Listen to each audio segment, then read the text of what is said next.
Welcome to పొలిటెంట్ media. భక్తి భాస్కర ప్రేక్షకులకు నమస్కారం. సనాతన ధర్మం కేవలం ఒక మతం కాదు, అదొక జీవన విధానం. మనం ఉదయం లేచింది మొదలు రాత్రి పడుకునే వరకు చేసే ప్రతి పని వెనుక ఒక శాస్త్రీయత, ఒక ఆధ్యాత్మిక రహస్యం దాగి ఉన్నాయి. మన ఇంట్లో పెద్దవాళ్ళు ఎప్పుడూ చెబుతుంటారు, ఏదైనా వస్తువు ఇచ్చేటప్పుడు కుడి చేత్తో ఇవ్వు, శుభకార్యాలు కుడి చేత్తోనే చేయాలి, ఎడమ చేత్తో పూజ చేయకూడదు అని. అసలు మన సనాతన ధర్మంలో కుడి చేయి ఎడమ చేయికి ఉన్న భేదం ఏంటి? భగవంతుడు రెండు చేతులను సమానంగానే సృష్టించినప్పుడు ఒక చేతికి ఎందుకు అంత ప్రాధాన్యత?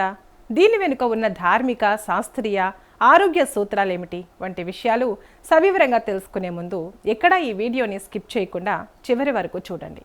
మన శరీరంలో కుడివైపు భాగం సూర్యనాడి అంటే పింగళ నాడితో అనుసంధానమై ఉంటుంది. ఇది శక్తికి, వేడికి, చైతన్యానికి, పౌరుషానికి ప్రతీక. అందుకే కుడి చేయి చేసే పనుల్లో ఒక తీక్షణత, పవిత్రత, కార్యాచరణ ఉంటాయి. ఎడమవైపు భాగం చంద్రనాడి అంటే ఇడానాడితో అనుసంధానమై ఉంటుంది. ఇది శీతలానికి, సృజనాత్మకతకు, కరుణకు ప్రతీక. మన అర్ధనారీశ్వర తత్వాన్ని గమనిస్తే శివుని కుడి భాగం పురుష తత్వం అయితే ఎడమ భాగం అమ్మవారి తత్వం. ఇలా ప్రకృతి పురుషుల కలయికే మన శరీరం. కానీ బాహ్య ప్రపంచంలో కర్మలు ఆచరించేటప్పుడు మన శాస్త్రం కుడి చేతికే అగ్రతాంబూలం ఇచ్చింది. పెద్దలు చెబుతుంటారు, కుడి చెయ్యి అనేది దానహస్తం లేదా శుభహస్తం. ఏ పురాణాన్ని చూసినా, ఏ యజ్ఞాన్ని చూసినా కుడి చేతిదే పై చేయి. కుడి చేత్తో చేసే దానం ఎడమ చేతికి తెలియకూడదు అనే సామెత మనకు తెలిసిందే. అంటే దాన గుణానికి కుడి చేయి ఎంత పవిత్రమైనదో అర్థం చేసుకోవచ్చు.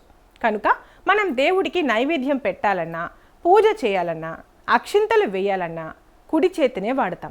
ఎందుకంటే కుడి చేయి పవిత్రతను, పుణ్యాన్ని ఆకర్షిస్తుంది. అలాగే దేవాలయంలో తీర్థం తీసుకునేటప్పుడు కుడి అరచేతిని గోకర్ణాకృతిలో పెట్టి ఎడమ చేతిని కుడి చేతి కింద ఆసరాగా ఉంచి తీసుకుంటాం. ఎడమ చేయి ఇక్కడ కుడి చేతికి రక్షణగా, గౌరవంగా నిలుస్తుంది తప్ప ప్రధాన పాత్ర తీసుకోదు. మనం రెండు చేతులు జోడించి నమస్కారం చేసినప్పుడు కుడి చేయి, ఎడమ చేయి ఒకదానితో ఒకటి కలిసి హృదయ స్థానంలో భగవంతుడికి శరణాగతి వేడుకుంటాయి. ఇక్కడ రెండు చేతులు కలవడం వల్ల శరీరంలో ఉన్న శక్తి చక్రాలు ఉత్తేజితమవుతాయి. మరి ఎడమ చెయ్యి తక్కువదా అంటే కానే కాదు. మన ధర్మంలో ఏది తక్కువ కాదు. ఎడమ చేతికి కూడా అత్యంత విశిష్టమైన బాధ్యతలను అప్పగించింది శాస్త్రం. మానవ శరీరంలో మలినాలను శుభ్రం చేయడానికి, శరీరాన్ని ప్రక్షాళన చేయడానికి ఎడమ చెయ్యి ప్రధాన పాత్ర పోషిస్తుంది. శౌచ విధులకు ఎడమ చేతినే వాడతాం. కుడి చేయి కర్మ చేస్తుంటే ఎడమ చేయి దానికి సంపూర్ణ సహకారాన్ని అందిస్తుంది. పూజలో గంట వాయించడానికి ఎడమ చేయిని వాడతాం. అభిషేకం చేసేటప్పుడు పాత్రను పట్టుకోవడానికి ఎడమ చేయి తోడ్పడుతుంది. ఎడమ చేత్తో ఎవరికి వస్తువులు ఇవ్వకూడదు, భోజనం చేయకూడదు అని ఎందుకు చెబుతారంటే శాస్త్రరీత్యా ఎడమ చేయి అశుచిని శుభ్రం చేయటానికి వాడతాం కాబట్టి.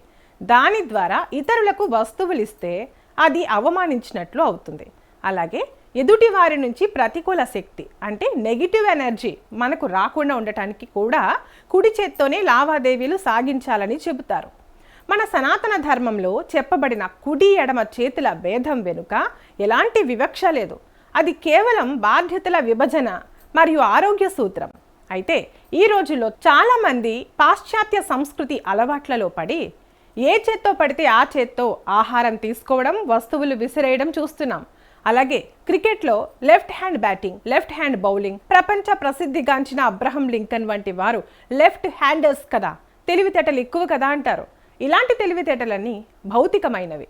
మన సనాతన ధర్మం భౌతికానికి విలువ ఇవ్వలేదు, ఆధ్యాత్మికానికే విలువ ఇచ్చింది. కనుక మన భారతీయం కుడి అంటుంది, కుడి చేయికి కంకణం కట్టుకోవాలంటుంది. అయితే భర్త భార్యకు కంకణం ఎడమ చేతికి కట్టాలి. అదే ఆమె తండ్రి లేదా అన్న అయితే కుడి చేతికి కట్టాలి. అంటే మన సనాతన ధర్మం ప్రతి విషయాన్ని సూక్ష్మంగా తెలియజేస్తుంది. కనుక మన పూర్వీకులు ప్రతి చిన్న విషయానికి ఒక పద్ధతిని పెట్టారు. కుడి చేయి ఇచ్చే శక్తిని, ఎడమ చేయి స్వీకరించే శక్తిని సూచిస్తాయి. ఇటువంటి సూక్ష్మ ధర్మాలను మనం కేవలం వినడమే కాదు, మన నిత్య జీవితంలో ఆచరించాలి. మన పిల్లలకు కూడా ఈ సాంప్రదాయాల వెనుక ఉన్న శాస్త్రీయతను వివరించి చెప్పాలి. అప్పుడే మన ధర్మం వర్ధిల్లుతుంది, మన ఆరోగ్యం సురక్షితంగా ఉంటుంది. ఈ కార్యక్రమం మీకు నచ్చినట్లయితే లైక్ చేయండి, మీ కుటుంబ సభ్యులకు, స్నేహితులకు షేర్ చేయండి. ఇలాంటి ఆధ్యాత్మిక విశేషాల కోసం మా ఛానల్ని సబ్స్క్రైబ్ చేసుకోవడం మర్చిపోకండి. సర్వే జన సుఖినో భవంతు.